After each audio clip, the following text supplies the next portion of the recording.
That may happen a few times.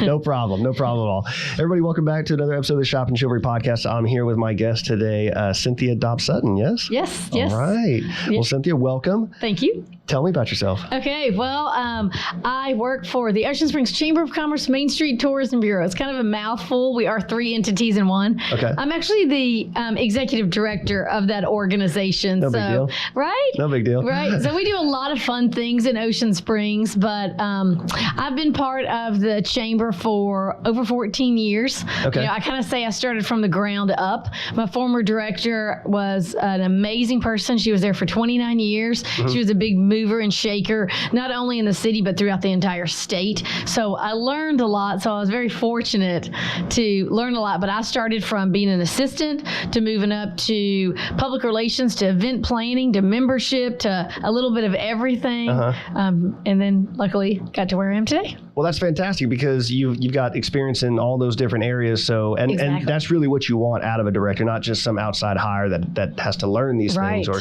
tell people who've done it for a while how to do their job, Exactly.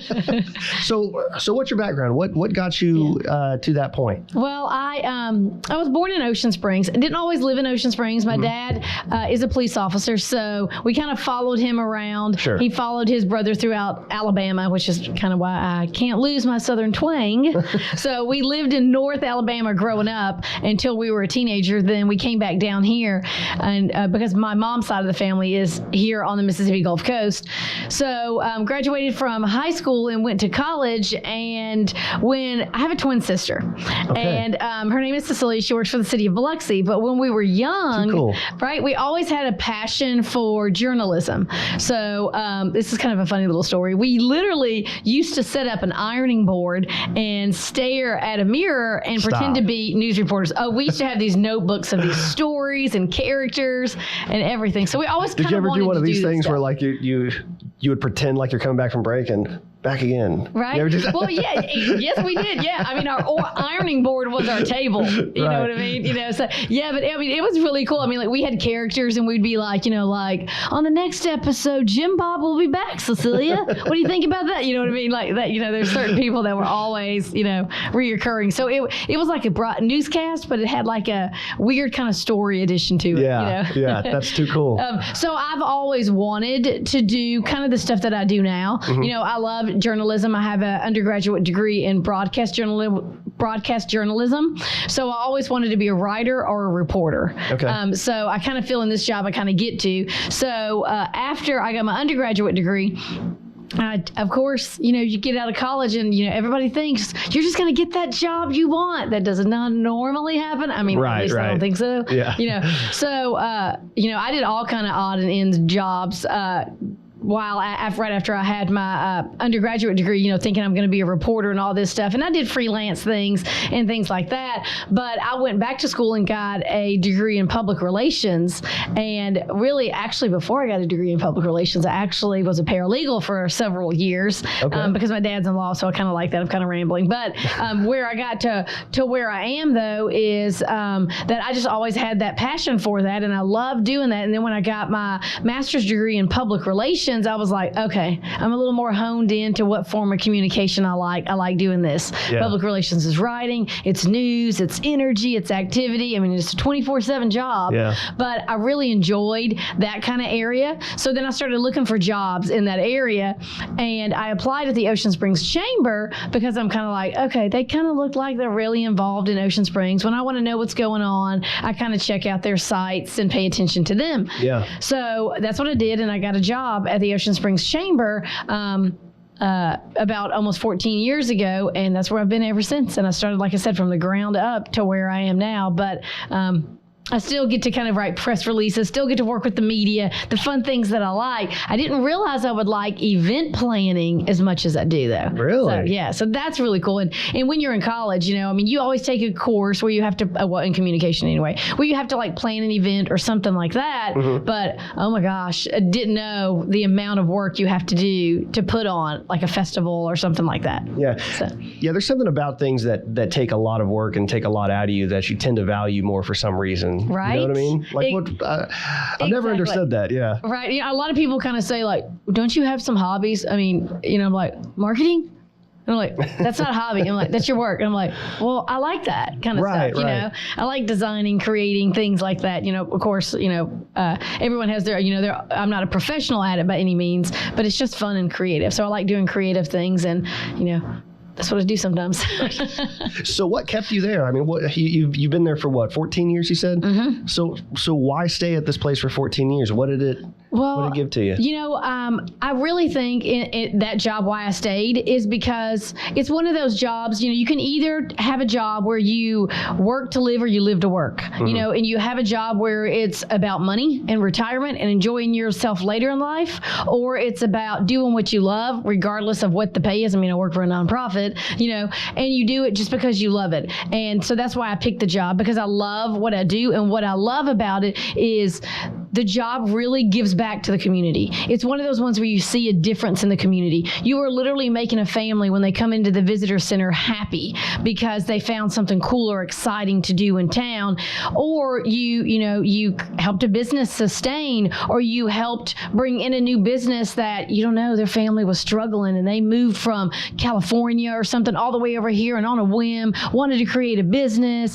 And, you know, because of what we do with the numerous festivals and activities that we do, that person chose our town, that family chose our town. They created a business and they're surviving and thriving. And then I go in there and talk to them, or even like after a festival, talking to a vendor, and they're happy. Yeah. And that's why I do what I do. You know, we get to help make people, families, businesses happy. We help them sustain. We help them have a life in this world. And there was a lot of that in this past year. Yes. For sure. Most definitely. It was a tough year, but you know, the businesses in Ocean Springs, and feel free to take some credit for this, but the businesses in Ocean Springs seem to do pretty well, though, despite all of the issues with COVID and limited seating.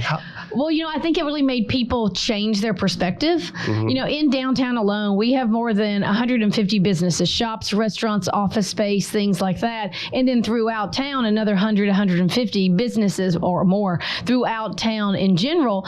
So we've always kind of had a thriving kind of community. But during COVID, everybody had to change. Everybody had to adapt. Yeah. And specifically in the downtown area, which is where the concentration of all the shops and the restaurants are. Right. A lot of the shops, I'll say, the retailers, they didn't have a lot of internet presence. You know, they may have had like maybe a social media, meaning a Facebook page.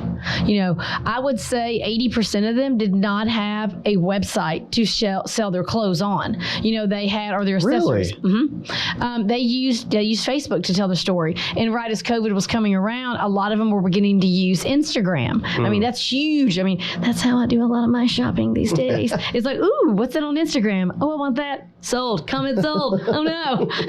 It's shipped to me in 2 days. What do I do? So a lot of businesses were starting to catch on to that vibe of the social media, specifically like Instagram.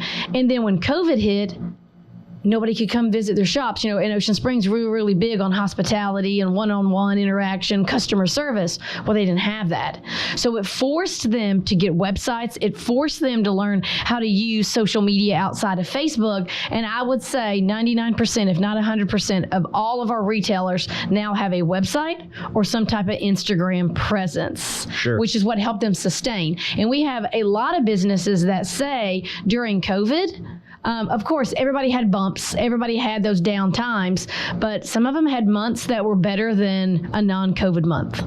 Yeah, and I think you bring up a good point of getting on the internet, and I think specifically of the restaurants, right? So there were a number of restaurants where you didn't have the ability to like kind of call in, place an order, and go pick it up. And then you had this explosion of this, which what they've done essentially is they have, you know, exponentially increased the size of their customer area that they can serve. You know, their restaurant got way bigger, you know, without them having to really invest much into infrastructure. And not just that, but, you know, people didn't want to touch other people. Right. You know, so they had to invest in like the touchless like payment stuff, which advanced their point of sale system as well, which gave them also capabilities that they probably haven't even discovered yet. Right. And a lot of our restaurants, per se, a lot of them have outdoor seating or some form, but during COVID, it enhanced it. It made them have it even more. You know, we've actually seen some expansions, footprints. Some of our businesses at restaurants in downtown now have like full outdoor seating, games, activities, bars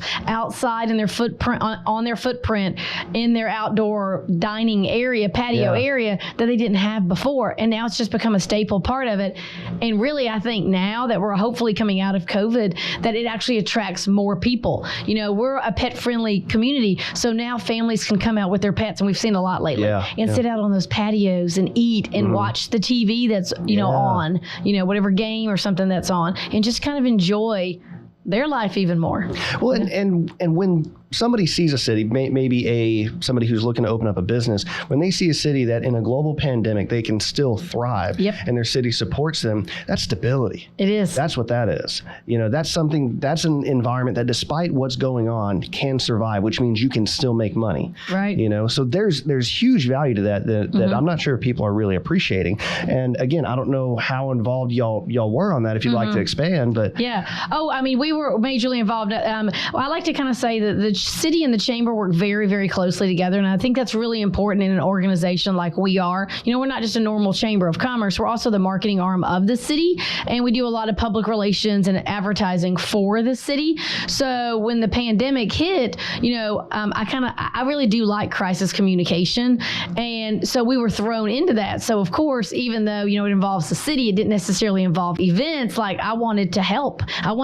You know, we're the voice of the business community. I wanted to help the businesses. So we worked closely with the city during that, but I think it was kind of really neat. Our current mayor, Shay Dobson, one of the things he did is he actually organized, and we did it twice, these community meetings, and they were out in the open, out in the public. All these restaurants didn't know what's going on. They didn't know, are you shutting us down? You know, it's going to kill our business. We got to find a way to survive, to thrive. And our city organized with the chamber's help these community meetings, and it was amazing to just see outside in the opening. We would have 20 or 30 restaurant owners and staff just all spaced out, just there to hear what's going on. And I think that actually really helped a lot of the form of communication within the city, not necessarily just the city government, but the city itself.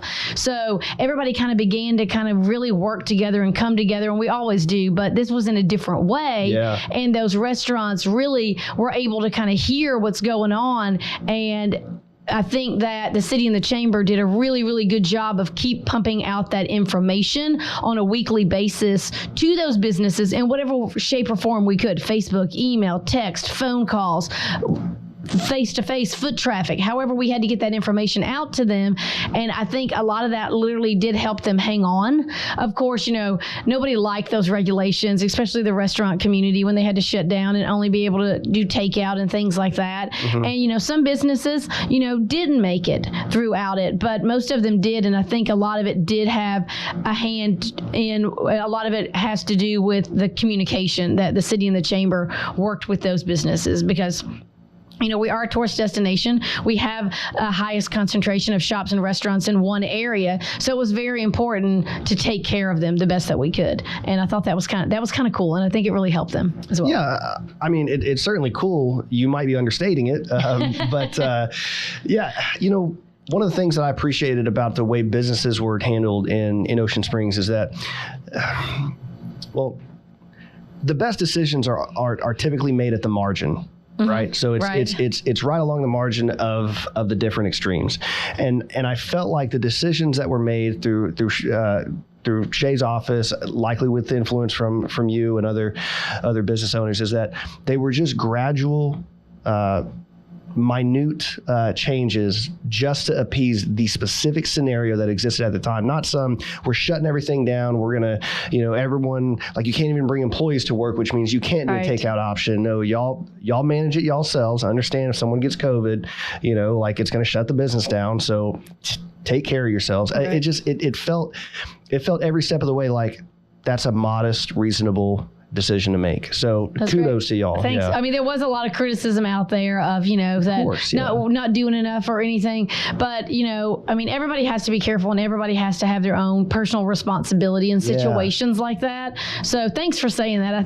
I mean, nobody has ever been through anything like that before. So, I think that I'm going to give kudos to our city government for literally, doing what they did the way that they did to kind of help our community hang in there. Yeah. And again, I felt like it was a great job because, again, you weren't just dealing with the pandemic or the city wasn't, but it was also the opinions of people on social media, which got pretty loud, to say the least. Right.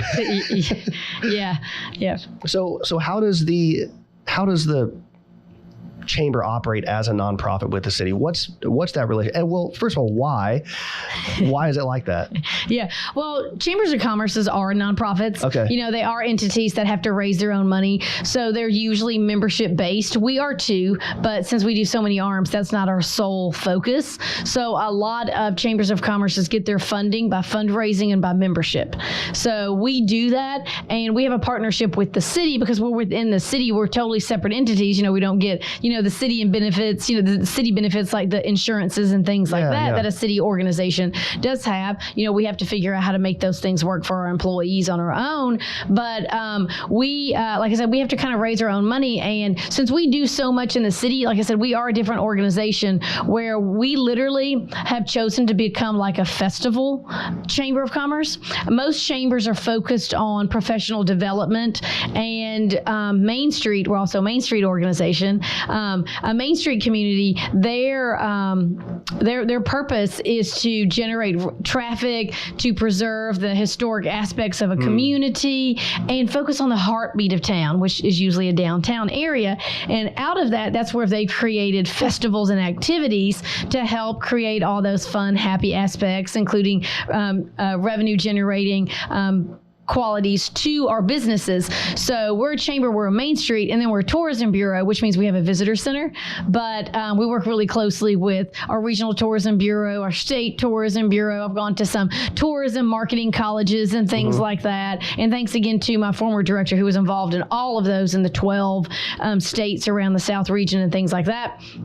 So because we kind of do that, like each of those little aspects that I kind of said, to me kind of fit in with our community of Ocean Springs. Yeah. Ocean Springs, the city of Ocean Springs, that's the municipality, and their job is to take care of the city, to protect and serve, make sure everybody's utilities and all that and infrastructure and all that is going. And we kind of partner with them by helping bring that business to town, which helps give them the sales tax base and things that they need to do what they need to do to help a city sustain. So it's kind of a weird, kind of different kind of partnership, and how you said kind of how that dynamic works. I don't know if I explained that very well, but with that being said, we love what we do, and we put on average about 13 festivals a year. Festivals or events a year, and there's only 12 months in a year, which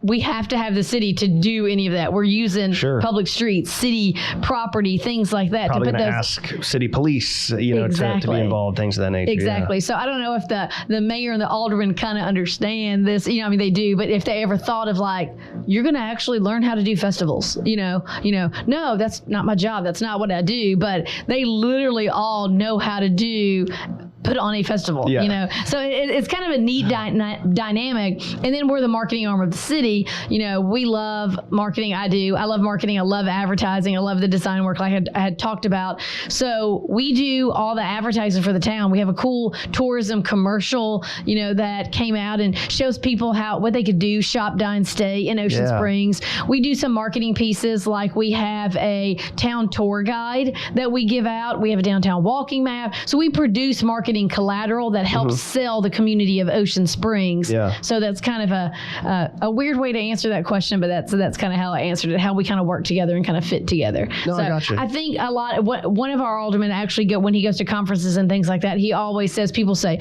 like, how do you have such a great town? How do you guys thrive and survive? And he says, you've got to have a good relationship with your Chamber of Commerce. And we really, really do. And I think that partnership really helps all those other areas excel. And we just, I've been very fortunate that we work really well together. Yeah. And the citizens are the ones who really benefit from that. So exactly. And, we like to say they're a part of all that too. It would be a ghost town without our local business owners or residents. And they're the ones they come to us with ideas too of what they want to see, what they want to do. We have a food crawl event coming up. Oh, yeah. Next weekend, right? That's right. Yeah. And this is the 14th for anybody that's listening. So. Right. And how that came about is we met with several of the restaurant owners, just regular people, whether it's the owners, whether it's their managers or their staff. And we met with several of those and just asked them, we can't bring back our huge Taste of Ocean Springs event right now because, there still are, some COVID times and restrictions. And at the beginning of the year when we were planning this, that was is still in effect. And they're the ones who came up with this event to come up with a food crawl, a condensed version of Taste. So our residents, our business owners, families, they're all part of everything that I talk about. That's what we do. The city, the chamber partnership, we make all this to help these businesses, these families happy, but they're actually a part, and sometimes they don't even realize it. They're a part of planning and creating all of this activity as well. Well, yeah, the goal of marketing, of course, is to know the audience that you're going to market to and make sure that you're producing something that they want to consume. So, implicitly, they're the benefactors and also people that should be, involved, at least with what they want to see in the city. But so when I look on the website, and the website's very well done, and there's plenty of events on there. I don't know how you do or how the organization does as many as they do, but on there you get the sense that it's not just, as you said, it's many things, and business is just one side of it, but you also help sustain the arts and culture. Can you talk about that? Yeah. And I'll say how we do it is I have a really, really good team. Yeah. Really good team, really well-educated team that have a passion and just love what I do. Yeah. They love to be a part of all that. So how do we do all that? Is that what you just asked? Remind me that question again. Yeah. Just how does the chamber work towards spreading the message of the art and culture in the city? And bolstering that. Right. One way I'll say is I always kind of like to mention our new little community live show. It's not new. We've just brought it back. Yeah. It's been great. I've watched all of them. Thanks. Yeah. Thanks. My co-host is the director that runs the Mary C. O'Keefe Cultural Center, which now has become a full city entity. The building's always been owned by the city. So again, keeping that city chamber partnership, that's really, really good. But I kind of just fell into finding my co-host. Actually, I'll mention that real quick. But the purpose of what we do falls into just what you asked, is what I think. And it's just one of the ways that we kind of do that with the message. So I just fell into getting to know the director when I actually got to know her. She wasn't the director. She wasn't part of the Mary C. And I had actually interviewed her as an artist a few months before that. And I'm literally interviewing her on our little podcast show, and the whole time I'm like, oh, I like how she interacts, I like how she's talking. I'm like, can I bring my community live show back? She would be a great co-host. So I asked her, and she's an artist. That's not her background, being in front of a camera and talking and interviewing other people. It's just a different art form. That's all it is. Exactly. Yeah. That's what I say. I always say I am an artist in my own way with the marketing, advertising, writing. You know what I mean? So I asked her if she would be the co-host, and she was really nervous, but agreed to do it. And now she loves it. She loves it. We try to do it twice a month. It's called the Ocean Springs Community Live Show, and it's a show that we put on the Chamber's Facebook page, shared to the Mary C's Facebook page, and then we put it on our YouTube page.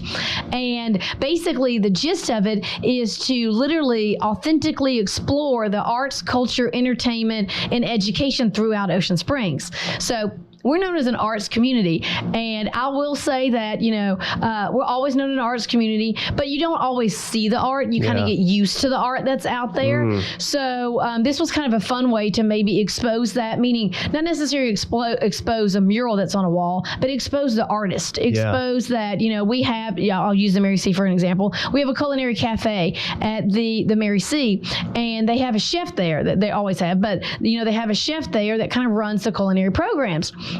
And that chef is an artist himself. He does an art of food. Have you ever seen how a chef has decorated their plates and things like that? Yeah. That's an art too. So we kind of wanted to take it an extra level and kind of explore the arts in every area.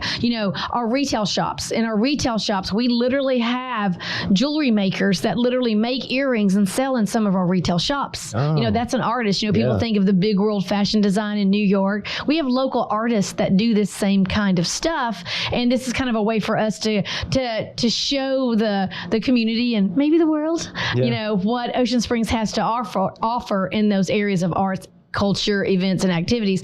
Plus, at the same time, it's like an education tool. It informs the community. So we try to tell them of what events coming up, what activity is coming up. And sometimes we'll interview those organizers, which also kind of gives that real down-home perspective of who people are and what they do in our community of Ocean Springs. Yeah, well, I think it's great, too, because what you're doing when you're highlighting the individuals who make the jewelry that gets sold in Ocean Springs, for somebody that buys local, that's buying local. Exactly. That's not like you're going to this local business who ordered from a wholesaler, out of country or whatever. Right. This is from the fruits of the labor in this city, and you're purchasing that.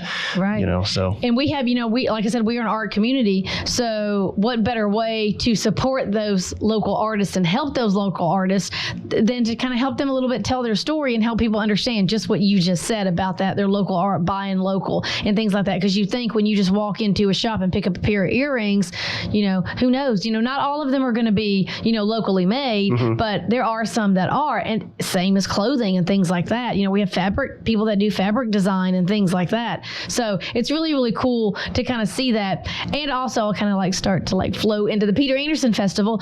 We actually had several years ago, 7 or so artists that literally tried to locate a business in the community of Ocean Springs. We have a few of them that are still here to this day because they were an artist or a vendor at our festival and fell in love with Ocean Springs, and they wanted to open a shop in Ocean Springs. So we even have some of those artist folks that are running their own businesses in the community as well. People don't think about that, about how at a festival somebody might just fall in love with the climate and say, well, I've got to open a business here. So it's definitely more than just for the citizens to come out and buy things. Exactly. It's an economic driver to our community as well, especially for the Peter Anderson Festival and Cruising the Coast. Our festivals, like I said, are what help a lot of our businesses sustain. We're not one of those communities that have a casino or anything big like that, a huge big box or a shopping mall. Yeah, I do say our downtown walking district is an outdoor shopping mall on its own. Yeah. But we don't have that as I'll call it, an attractor. We don't have that attractor to our community like some of the other cities do. So how do we do that? We do that with our festivals and events, which is an economic driver, which grows that, creates that, and builds our community. Yeah, for sure. So let me ask you, there's been a lot of talk about development in East Ocean Springs. Yes. Okay. Yes. And it does seem that the chamber, it's for obvious reasons. The chamber is very invested in, sustainment of downtown, invigorating downtown. Right.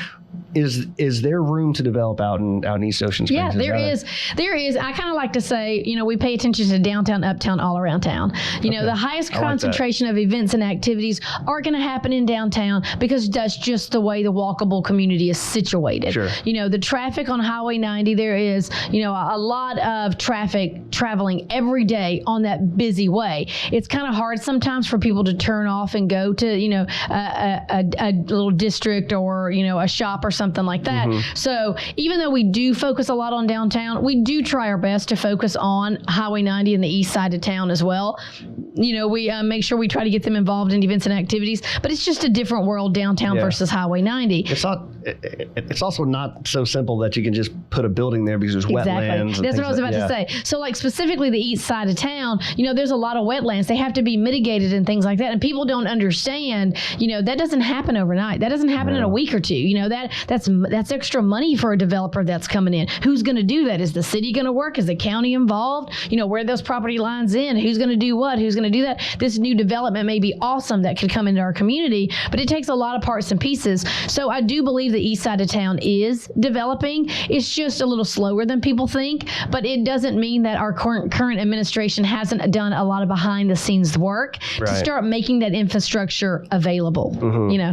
So can you talk about some of that? What's some of the the things that they've done? Yeah, well, a lot of it they're focusing on paying attention to, making sure they get all the, what is the nice word, the utilities and all that up to date and current. They're fixing a lot of roads, a lot of properties and things like that. Our current mayor's been working on getting TIFs, tax incentives for developers who come into town. So there's been a lot of that behind the scenes work to kind of make that ready. The Highway 57 sports complex is amazing, but it's also surrounded by wetlands. So they've done some things to kind of help with that property as well that people may not see or know about. Right. But all that is a part of that development, getting everything set up for not just a neighborhood, but for a business. And the city and the chamber work together on trying to find ways to recruit businesses and things like that. We've done studies over the years to know what the leakage studies are, what's good for your town and what's not. Everybody wants, something awesome in our community of Ocean Springs. We do have to understand we are surrounded by Pascagoula, D'Iberville, and Biloxi. Yeah. And some of those places have a lot more money than we have, so they can offer a lot more incentives than we can for a big box or, a big time business to come into our town. So we've kind of tried to find creative ways to kind of work with those similars but smaller developers. And then again, like I said, work with the city who's done ways to find some new incentives to kind of bring those developers to kind of want to come be in Ocean Springs, because we know they do want to develop in Ocean Springs. Yeah. Honestly, when it comes to the big box stores, it seems like the citizens may not want big box stores. I mean, I agree. I think in Ocean Springs, correct. I think to some degree you would have to have the right one, and I'm sure citizens would be able to make an exception to the right affluent store. Right. But generally, like, dropping like an Academy in Ocean Springs would probably be a non-starter for a lot of people in exactly. And I think a lot of the community would voice that opinion if something like that happened. Yeah. We've had this big vacant building on Highway 90, used to be the old Del Shamps property. Yeah. It's now developed into, like a Goodwill facility and things like that. But that's taken years and years to make that happen. And that's not a fault of the city. It's just the community that we are. It's hard to get something. And that was a huge, like, warehouse size building, and the owner was, willing to kind of chop it up, but that was a monster project. So things like that, you really have to take time, and you have to find the right developers, the right folks that honestly have the right amount of money to be able to put in to facilities like that. And luckily we only have, small things like that, but most of them are hopefully clean slates where, once an area is mitigated, if that's a property that they want, then hopefully we're getting better at being able to work with them and give them some incentives to kind of make it worth their while. We're still a small town, so we can't compete with one of the bigger towns like Biloxi. I'll say Biloxi. Yeah. Well, it must be getting more difficult to fill those big like strip malls anyway, because it's what would be like a store where you would have a logistics line coming in to deliver products. Nowadays, Amazon and online shopping is getting so much more efficient to do it outside of the store. Mm-hmm. Are y'all running into any issues like that? Well, we're a community, here in Mississippi, one of our main sources of development or, the economy, we are a manufacturing type of state, mm-hmm. So just kind of like what you described, does fit within Mississippi as well. But again, everything's become more digital, more creative and things like that. So yes, it is harder to get something like that. But I kind of like to say one thing that I've kind of noticed is over the last several years, economic developers are just starting to throw in, some may say they always have done it, but now you like literally hear it every single time they do a pitch. You hear them say, it's all about the quality of life. And us in the chamber, the Mainstreet world, that's what we've lived by. Yeah. For the last 100 years. Of course, it's about quality of life. Yeah. That's always been a part of or recruitment to the community is what quality of life that person's going to get. So, like if a big company comes into town, it's not just about putting that infrastructure up and building that assembly line or something like that. It's also about the quality of life. It's about not just where they can live. It's about what they can do when they come into that town. If you put something like a hotel up, which we do need one in downtown, if you do put a hotel up in town, we've had developers over the years say, how are we going to book our rooms on Monday and Tuesday nights? How are we going to make sure we have so much capacity, so many occupancy occupied rooms, how are we going to do that? And if you can't show them that, then you're going to lose that bid. They're not going to come.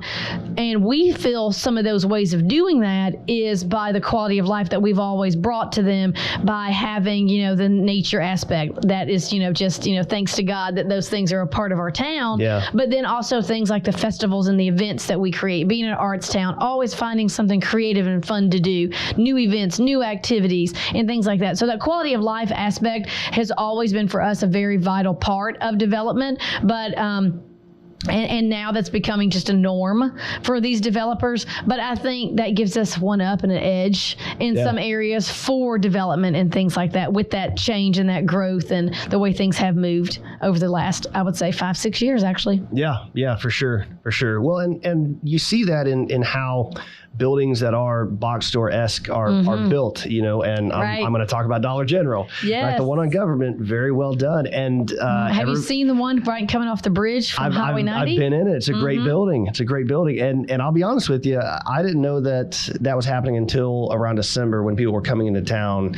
They were complaining on Facebook, like, this is the first thing I see. Yep. And I thought, like, okay, well, yeah, that's reasonable. Even though it's not, you've got like a little old rundown gas station, whatever. It doesn't matter. But that's character. Yeah. but the building came out great. It came out wonderful. Sure did. And so what, like, how involved is the chamber in those situations? Because all the planning and everything goes to the city. Right. So do y'all have a seat at the table? We do if they need us. Nice. We do. I kind of call us like the fluff arm. Okay. Like, we're really good at providing a lot of the demographics because of the events and the activities that we do, that we track that for grants and funding and things like that ourselves. So we're kind of the fluff part of that. If they need those resources, they need that information, then we have a seat at that table. A lot of times developers who come into town, not all, but a lot of times they'll go to the city, because that's where you should go first, and that's where you go to get all that, the main information. Yeah. But a lot of times they'll come to us for that quality of life, that fluff piece that we can kind of show them what we do for the community of Ocean Springs. And I don't just mean the chamber. I mean chamber, city citizens, all that we just talked about. What we do for the community of Ocean Springs to help make that development a little more enticing. So we do have a seat at the table, but it's a more creative way sometimes. Gotcha. Okay. Well, let me ask you this: what's the vision? I mean, you operate a nonprofit, and oftentimes in nonprofits, they don't carry the authority of, typically by design, of, say, law that a city would to provide legal influence. You have to provide pure influence. So what vision do you have for the city or for the organization, or however you want to answer this question? And then how do you leverage influence? Okay. Well, I would say leverage influence. I'll just cover that real quick because that's short. It's all about the relationships you make. Yeah. It's all about, and it's not just about the relationships you make. It's also about your proven reliability. Yeah. You got to show the community that you are dependable. It's not about which side you're on. Right. It's about showing what you can produce, showing what type of partnership you have, being honest, being there, just being a part of all of that, to me, takes a lot, because, someone can mess that up in a second. They can, have their own personal opinions in that, and that could be like, wait a minute, but what does the voice of the community want? Mm-hmm. That can mess somebody up. So I think that we've done really good with being a part of the community and knowing the community, to be able, because of all that we have an influence, because we know that. Like, we spend every day, one of my staff people go and visit 80 plus businesses a week, every day, person to person, on foot. And to me, that means a lot, because, some days he'll be gone all day, but he'll be talking to those merchants. He'll be talking to those business owners. He'll see a visitor eating in an outdoor courtyard and spark up a conversation with them and find out what they like, why they like the community, what can we do better in the community.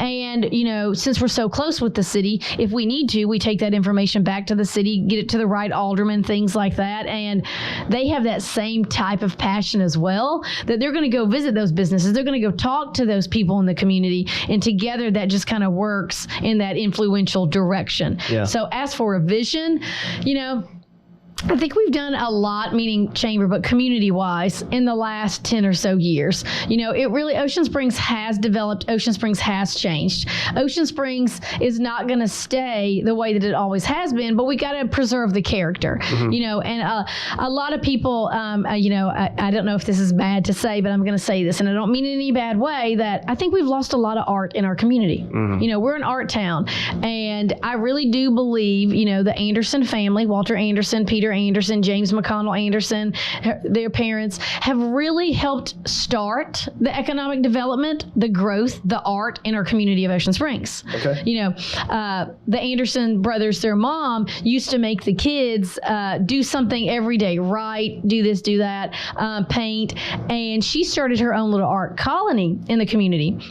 And basically from that, artists would start to live here, work here. So I think they have a hand in the development and who we are and what we are today. So you never want to lose that connection, that art. And we haven't, but you just don't see it as much as it used to. And the reason why, in my opinion, is because the whole entire Mississippi Gulf Coast, their artistical influences are coming out in everything that they do. You've seen the mural projects over in Biloxi that they've been doing, So it doesn't necessarily make us all the same, but we've lost that extra height of art. Yeah. So we've actually been working on some creative things. We have this cool group called the Ospreys organization. I've seen it, yeah. And one of the things they're doing is they went to the city not too long ago and pitched that they're working on a grant for a pocket park. And in that pocket park, they're going to add art. So they're going to paint the street of that pocket park in a real cool way. And they want to use local artists to do that. So we're beginning to find new ways to bring that art back to life in the community of Ocean Springs. And so as for the vision wise, we've lost our art, so I want to find some ways to kind of bring that art back a little more prominent into the community. And that's going to take time, and that's going to take partners, and everybody's doing that. So there'll be things that we do that people won't see that we do. The Walter Anderson Museum of Art, I don't know if you've seen their growth and their development. They are literally redone their art cottage in downtown, which also teaches classes to young artists and things like that. Yeah. And they're actually connecting both sides of the street down there on Washington Avenue with their art, with their organization. So you're going to see art growing in that area and things like that. Porter Avenue has grown so much, and they've put some art installations down there and things like that. So we're coming along to kind of bring that back. And, maybe some people might say we do have plenty of art. We just have so much that people may not see it all, But I think that I would like to see our art a little more visually, a little more color throughout town, a little more creatively, get a few more mural projects and things like that coming in town. And I do think that as for vision, I think we're going to continue to grow with festivals and events, and I think that's what helps our community be. But also, I think that we're going to have to find some more development. Some more development is going to have to come. It's just going to have to, because if you don't grow with everybody around you, you die. And we don't want to die, so we want to make sure that we do have some of that growth. So as for vision wise, I just see some more art. I want to do things like that.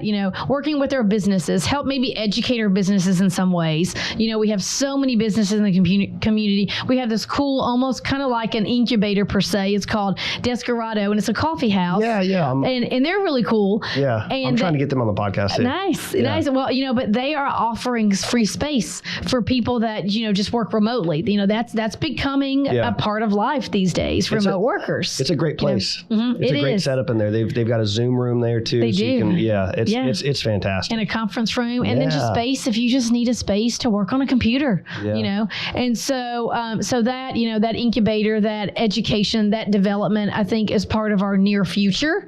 And I also think that we do have growth. We have a new hotel called the Hemingway opening. The Roost is adding more rooms to them, but cool. I also think that we need a little more development. Like I said earlier, we need a hotel in downtown, and we got to find a creative way to make that happen.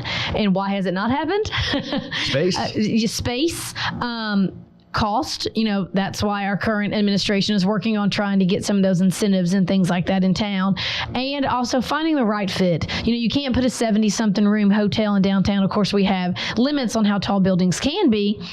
But you also got to find the right development, the right financial backing, the right people that can actually bring what fits in our town of Ocean Springs. Right. You know, it can't just be any, like, I don't know if you've ever seen the Hampton Inn in Fairhope. You know, it is right in the heartbeat of downtown. You wouldn't even notice it. Oh, it mixes right in. It's right across from the Chamber of Commerce in downtown. And it's a 2 or 3 story building, and it fits. You know, we need some things like that. And I think that with our growth and our development, and we've had, you know, some help in the economic development way. We've had some companies that have, you know, helped us research and development and things like that, or want to take that on. But it just takes a lot of parts and pieces to make all that happen. And I think you'll hopefully begin to see some of that, because hopefully we're putting those right parts and pieces together. Are you worried about how the sort of traffic issue downtown, the traffic density, how that might actually affect growth in downtown, further growth, especially on Porter? Yeah, I mean, I think it's going to add to the growth, of course. You're going to see a lot more, and you already have. You've already seen growth height-wise. You know, luckily our buildings can't be too tall, no taller than 2 or 3 stories tall. So you're going to start seeing growth going up in our downtown because we have so many people. You're going to start seeing some more, and we already have. And I think that's part of the vision. That's where we've got to go. You're going to see a lot of more upper floor housing. You know, that's very, very popular these days. You know, we don't have a lot of space for that, but you're going to see that. And then for us, we also see more Airbnbs. You know, we did a study for the Peter Anderson Festival in 2017. And one of the things that came out of it was only 68% of residents stayed in hotels. The 32% stayed in Airbnbs and vacation rental by owners, or family, of course. And to me, that's, you know, 70-30. That's not a huge difference, but 2017 to today, you're just seeing that grow. And I think those are the things where the traffic is going to push our town to be in the next year, if not already starting. Right. Yeah, I've brought up on the show before. It seems like the road problem might get to a point of diminishing marginal returns, and you know, you've got all these businesses here, but if they can't get the efficient access in and out, it's going to hurt them. Exactly. Like, has there been any discussion in your organization about how to maybe combat that, either public transportation, or maybe it's these pedal drinking things? What do you have one. We do have one. It's called Slow Ride. That's what it's, Slow Ride. Yes. Maybe it's a bunch of those. I don't know. Exactly. Well, you know, I think the Ospreys came along at a very good time. You know, they're really helping the community. You know, they're really neat. They're doing all the work for the community. And one of the aldermen said that they praise them for that they're coming up with the grants. They're coming up with these ways to make our community more walkable and bikeable. You know, we have a downtown walking map. We have, you know, like I said, the 150 shops, restaurants, office space in a downtown walkable area. So what do we do with that traffic? We're going to have to find a way to help them. There was a recent wayfinding study, and wayfinding is like signage and directional signs, parking signs, things like that the city did. So the city knows that there's a need for all this growth related to the traffic. And they're going to start, you know, helping that. You know, we just got approved a parking garage, so that's going to help as well. It's a hidden parking garage, hopefully, the way that it's going to look. Oh, okay. But all that traffic, it does force us to find those creative ways to help sustain that traffic. Not necessarily push them out, but sustain that. As for like the roads and the ingress and egress and getting in and out of buildings, that's pure city. We don't really have anything to do with that unless a business owner or resident complains to us and we pass that information on or connect those people together, because we are an informational source. But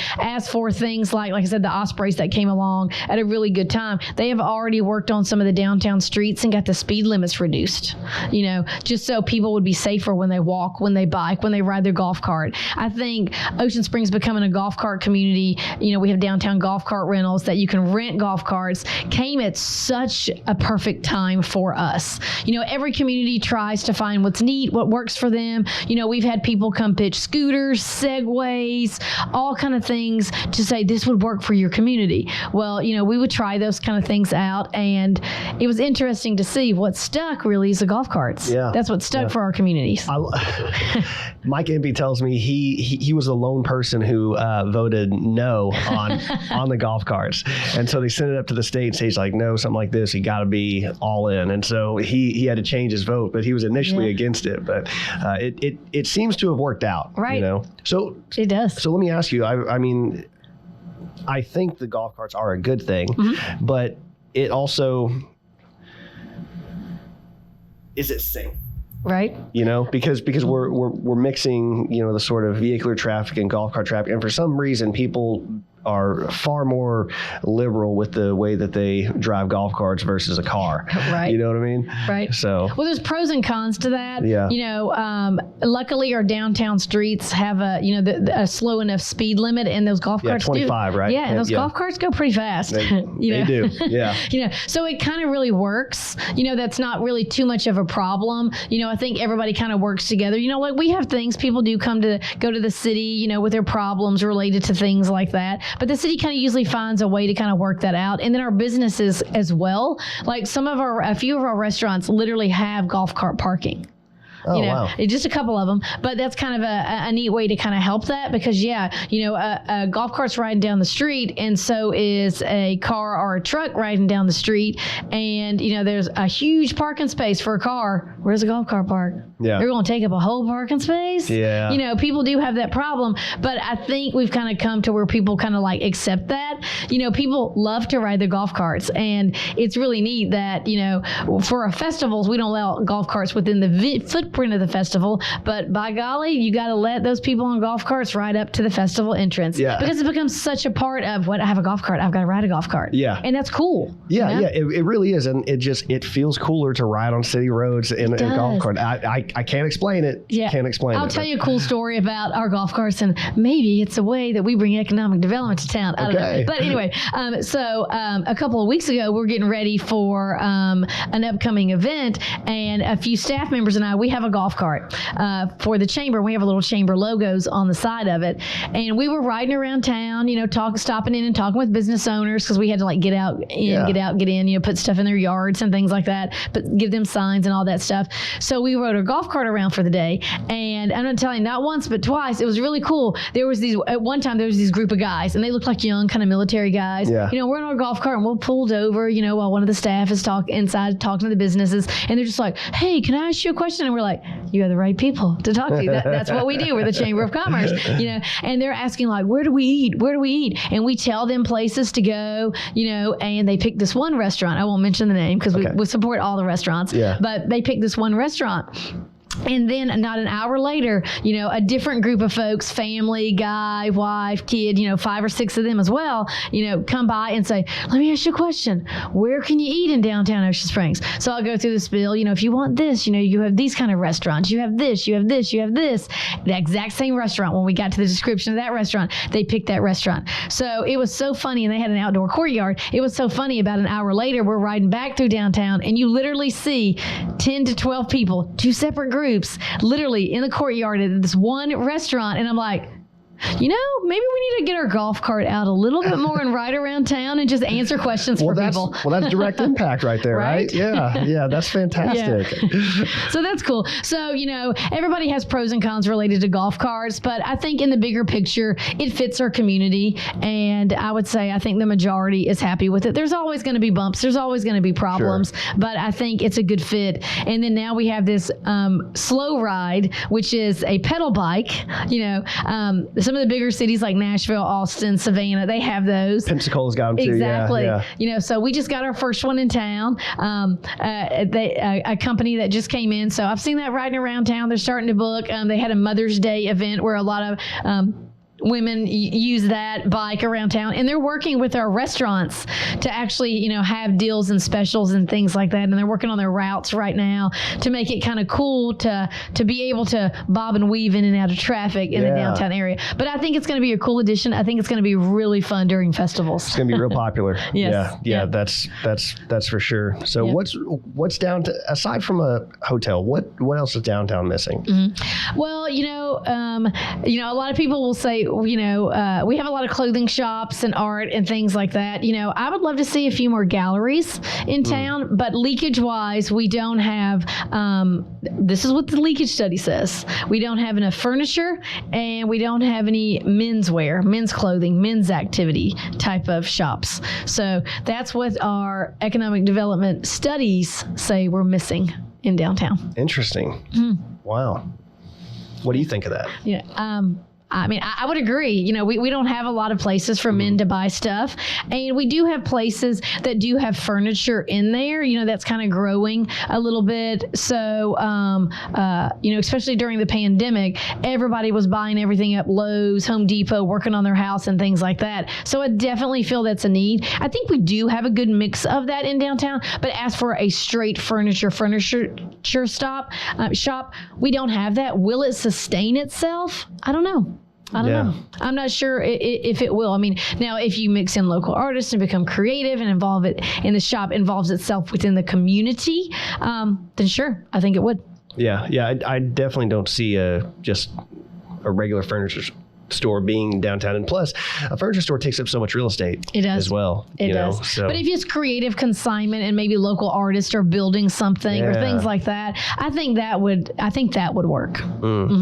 What other areas of Ocean Springs are you focused on? Well, we focus on all of Ocean Springs. Fair enough. What area of Ocean Springs do you think has the next big potential? I would say the east side of town. I really do. And Porter Avenue as well. You have a lot of folks in that Porter Avenue area that are working as a community. We have this one development company that has their office space down there. They're the ones helping develop the Roost and things like that. So they already have a step up in that, and they're part of the community. They know the community. So that's going to help them be more successful with that growth on Porter Avenue. But Porter Avenue, a lot of people have said over the last year or so that they kind of want that to be like the new entrance to town or to downtown when you come right over the bridge. And I think it would be an addition, most definitely.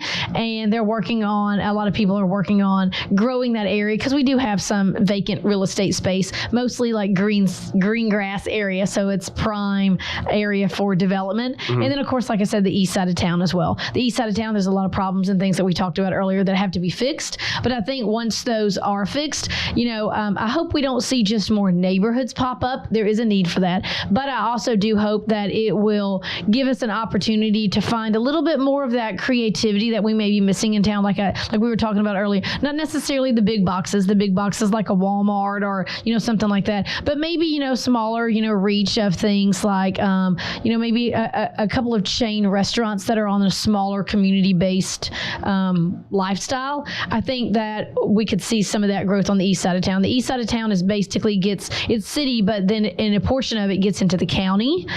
So the city and county have to work together on that kind of development and recruitment. But I think that you have seen in the last 5 years a lot of families migrate to that end of town. Come on, look at the Ocean Springs High School that we have over there.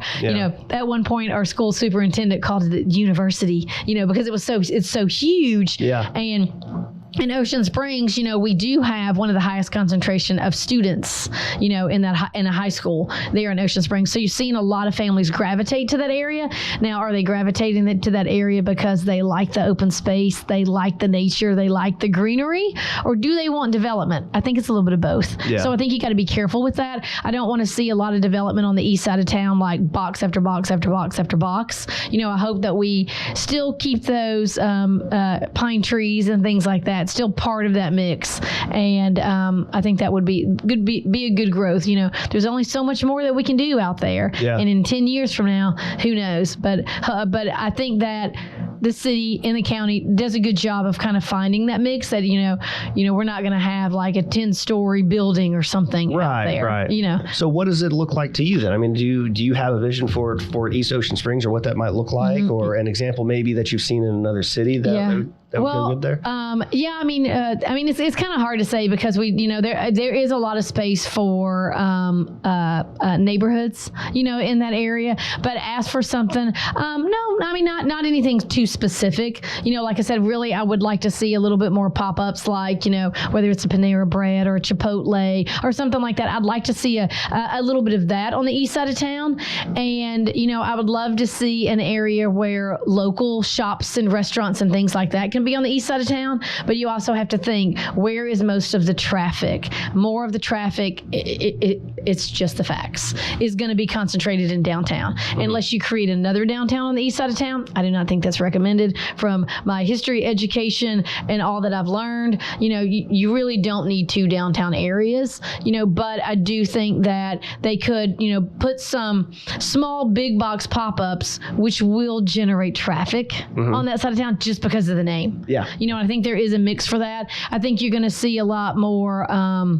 kind of office space and business space out there. You're not going to see, in my opinion, I probably wouldn't put too much retail out there. Of course, you got to have a mix of retail out there because, I live out there. So how much easier it is to go 5 minutes instead of 20 minutes to get that shirt or, something cute, So I think there is going to be a mix out there, but east side of town and downtown are two totally different environments, vibes in every way whatsoever. So growth-wise, I hope I kind of answered it kind of loosely, but I kind of see it as that. Nothing big. You're going to see some development, and what I would see, like I said, is I would love to see some of those smaller big boxes that fit in with the aesthetic of the community as well, to drive a little bit of that traffic. And then those businesses, economic development, those type of businesses will help those businesses that surround it. Are you familiar with the Wharf in Sandestin? So I would like to see something like that, where it's this, and I got the idea from Germany in Kaiserslautern. There's this huge area, probably a mile by mile area, and it's all cobblestone road. Nice. And there's, restaurants and businesses, and then above it's all like, housing. People can live up there. Yes. Something like that. I'd like to see something walkable, something in that area, curated.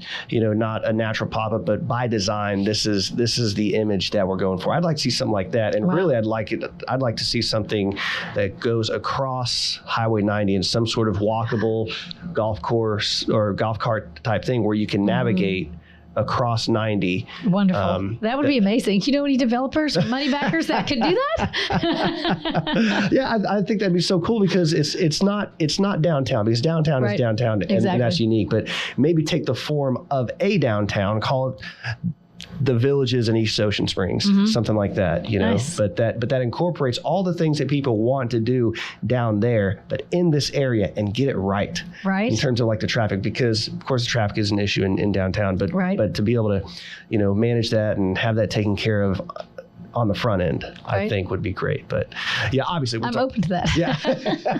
A lot of money though, right? Right. Yeah. Because I think, I think it's obvious. I mean, you've said yourself, if you don't grow, then you die, right? And so growth has to be not just in businesses and revenue, but also the real estate, so it seems inevitable that we're going to expand. Exactly. And you have to find that right mix, like in downtown, we put the festivals and that helps generate revenue. If you develop something like that on the east side of town, that's where you're going to have to throw that mix of those smaller big boxes, because you're not necessarily going to be able to put another festival on the other side of town. So you have to find that not right with that mix. Attitude. Right. Well, if you want us to, we'll work on it. We can. We'll do anything to help our businesses, but you also have to make sure that you're your authentic self. I've spoken at conferences about festivals and events planning, and you have to find what's good for your community. If your community is focused on music and you have all these shops and that's what they are, let's just say you don't have a lot of shops and you just have like strips of where you have music and restaurants, you got to be who you are. If you're not a community that doesn't have art, an art festival is not going to be your best addition. So that same way goes with the development on downtown or east side of town, or what activities you create for that as well. You can't just put a festival in a parking lot on Highway 90. You can, of course you can. Sure, we will. We'll do it. But if you don't do what you need to do, which could take a little bit more work than putting a festival in downtown, you're not going to get the return that you would in downtown, because you got to find what fits. Yeah. And that makes perfect sense. I mean, because everything's got to match, because it's not just at a festival there. It's there's an energy to a festival. Exactly. And that energy has to match, so, exactly. And it's, I think it's great that y'all understand that and are so good at that. And so. Right. And I'd love to find some creative ways to do some cool things on Highway 90. So I think I think that will eventually come. Yeah, for sure. Well, what's limiting in the city for growth?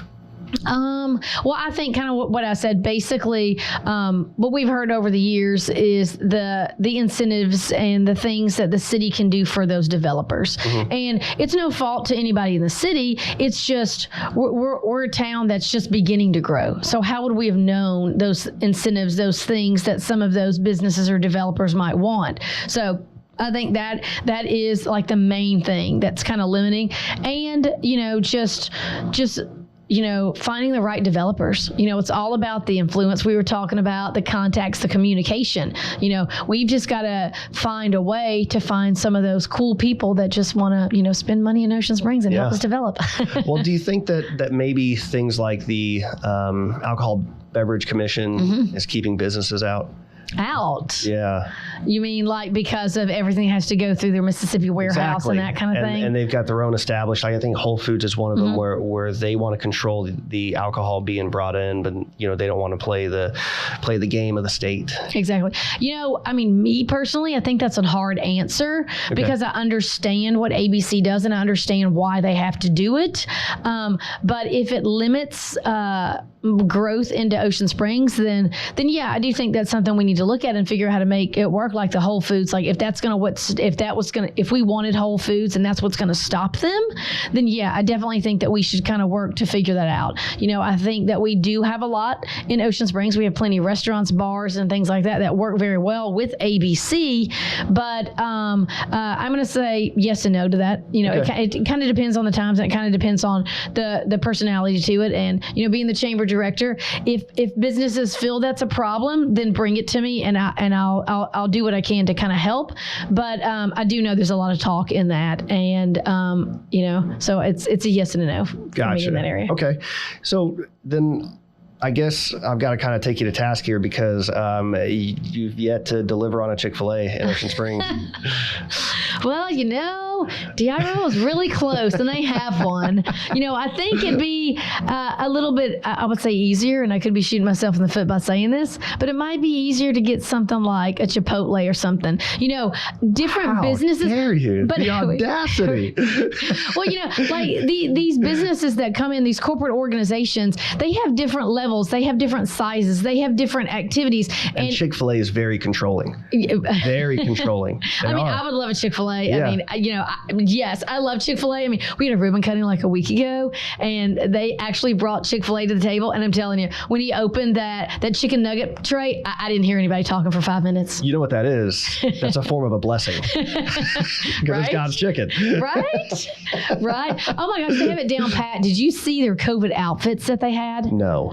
I felt so sorry. I'm like, I guess those workers never gonna get off now. They literally had like little plastic boxes in some cities for them to wear, because they stand outside and take the order. So that's how they protected them COVID-wise. And those people kept working. That's amazing. It was kind of cool. It's kind of cool. Yeah. But kind of what I was saying was as for of course I do want a Chick-fil-A, yes. So I'm not downplaying that by any means at all. I do. But there are, you just have to understand, business-wise, economic development-wise, different businesses have different sizes and different criteria and things like that. And you really do have to work with those that fit in your community with your demographics, your size, your incentives, your property value, and what you have to offer them. Sometimes dictates what type of business, big box wise, you can have. Yeah. And sometimes you can't change that. Okay. You know? If you had a magic wand, what would you change? What would be the number one or maybe top 2 or 3 things you would change to spur economic development? That's a hard question. I think one of them is already happening, but it would still be part of my magic wand, is finding better ways to work with those developers. The second magic wand is bring those developers with that right money into town. And then probably the third one. What would be the third one? Open up Tato Nut. Oh, that's coming. You know that is coming. Can you give any details on that? Right. Well, within the next couple of weeks, they are renovating a little bit. You know, the family's been very thankful that the community has worked with them to give them the time and patience. You know, nobody understands what something like that is when somebody has to go through a loss, and working in a facility with that person for so many years. You know, that's your life day in and day out. So that takes a while for people to adjust to still bring that, and they've always been such a big part of the community, so they want to stay a part of the community, but it's just been a big adjustment. So they're getting ready. They're going to be opening up this month. Nice. Yes, I'm sure everybody's excited about that. Exactly. Yes. So yeah, we're excited, and I think that's going to help a lot too. I mean, come on, they're so known, and you see those lines that go every morning down the street. So this is kind of maybe off topic, but you know the old I think it was a seafood plant down on Front Beach. That structure. Yeah. What can be done about that? I mean, I know this might be out of your realm, you know. Really, some of it is, but you know. Do you have any thoughts on that building? You know, that structure. I wish something would come of that structure. You know, they found some creative ways to use that current structure, you know, like having church services out there and things like that. So it's kind of cool, but, you know, I would love for some artists to get their hand on that. That's what I would like, honestly. You know, and kind of just turn it into something cool. Will that mean food trucks? Will that mean things like that on the beach? I don't know. Is that a again, problem? We have to grow. Well, you know, I mean, a food truck can't necessarily stay on the beachside beach. You know, I mean, they can, you know, be, you know, if they have the right permit for a certain amount of time. Again, I don't know. I don't remember all those kind of rules. Yeah. So they can be there a little bit, but as for over there on that property, we don't have anything. I don't know if it's zoned for something like that. The city would know that, and sorry that I don't know that answer, but it's not a problem. No, I mean, I would just start with just doing something creative with it. Yeah. You know, turning it into something cool looking, and then figure out, you know, what you can do with it. You know, that area, you know, it does have history. You know, I don't like it, the look of it sitting there, but it does have history there. So why not start with just kind of bringing back a little bit of life to it to start? Yeah. And see where it grows from there. Yeah, I definitely agree. So I do want to ask you a question about there was some money sent to that was supposed to bring businesses in. It was, I think, $30,000. It was a topic during the election, and one of the questions that came up, because money was sent to recruit businesses and bring them in, paid to a firm. One of the questions that came up, well, where does the Chamber of Commerce fit in terms of recruiting businesses, and why did we need to shell out that money? Right. Do you have a take on that? Yeah, well, you know, we do know our place. We're very careful. You know, we aren't a city entity, and we work really closely with the city. So hopefully the city does a good job, and I think they do. And I say hopefully because, you know, just to be cautious, that they do help keep us informed in roles related to that. But as for recruitment, that's part of one of our arms. Mainstreet, our organization, Mainstreet. Literally, if you look up the laws of and the history and the mission and the purpose of what Mainstreet is, it is business recruitment. That is one of our missions. So that is part of our role in who we are and what we do, because we want a business to thrive and grow. You know, if you have vacant buildings, what can you do? You know, that's going to stop a person walking down the street. That's going to stop traffic. That's going to make businesses around start to wonder and may hurt their business as well. So part of Mainstreet's mission is business recruitment. And of course, being a Chamber of Commerce, we want to retain that business. So it is our role. My take on that is, you know, I'm assuming you're referring to the company that the city hired to do that. You know, I think they serve their purpose. You know, I think the community learned learned a lot from that. I do think that, not to kind of sound boastful or anything, but I think the Chamber of Commerce has a lot of that information. And I think the Chamber of Commerce has a lot of history and research in that area to help be a part of that team. And so I think, and we have in the last couple of years and going forward in the future, that the Chamber of Commerce does have a bigger role with the city in the recruitment. Again, like I said, that's what we do. I mean, we're the fluff arm of it. So we provide part of that demographics to that. Does the city need an organization or anything like that to help them? That's a toss up. I think we have some great people in our community right now that do know that and do have those skills. Mm-hmm. So I think that we're currently on the right track. I think the city and the chamber is becoming more educated and stronger in those areas from using a company like that to kind of learn from. And for example, go right across the bridge to Biloxi. They have their own community development department.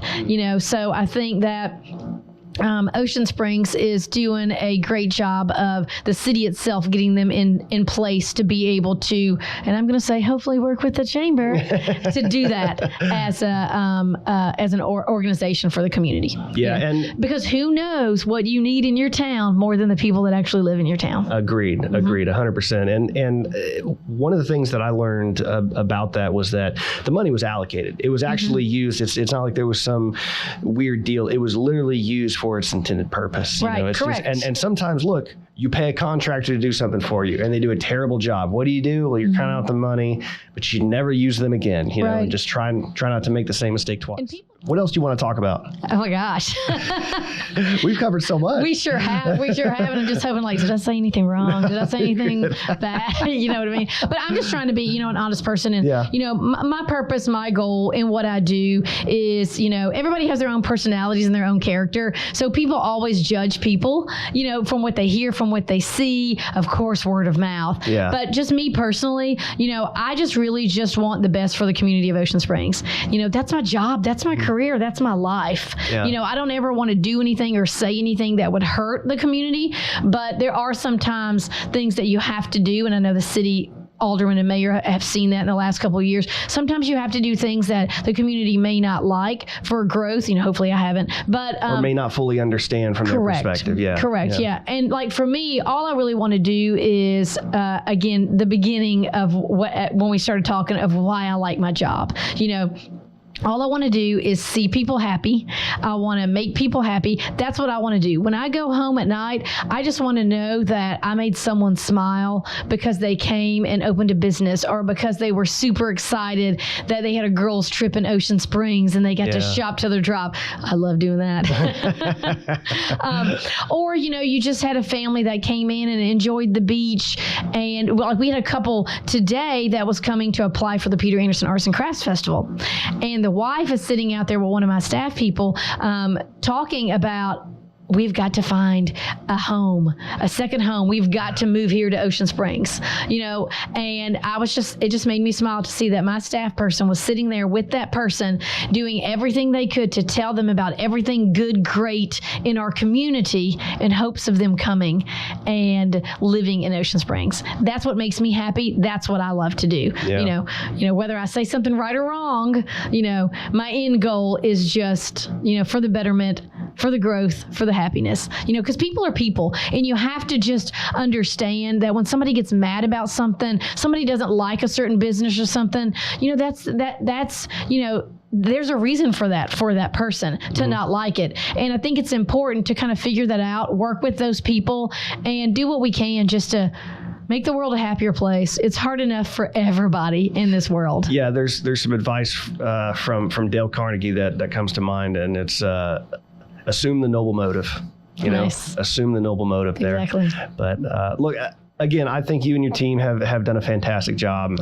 It's a pleasure to live in Ocean Springs, and so the Air Force Air Traffic Control Tech Training is down here at Biloxi, so everybody comes through here. Right. Everybody talks about Ocean Springs. It always makes me proud to know that people it's such a desirable place. Like in Mississippi, and Mississippi's got some quirks about it, but Ocean Springs is always talked about with a lot of gratitude. Right. You know, people are thankful that this exists. So keep it up.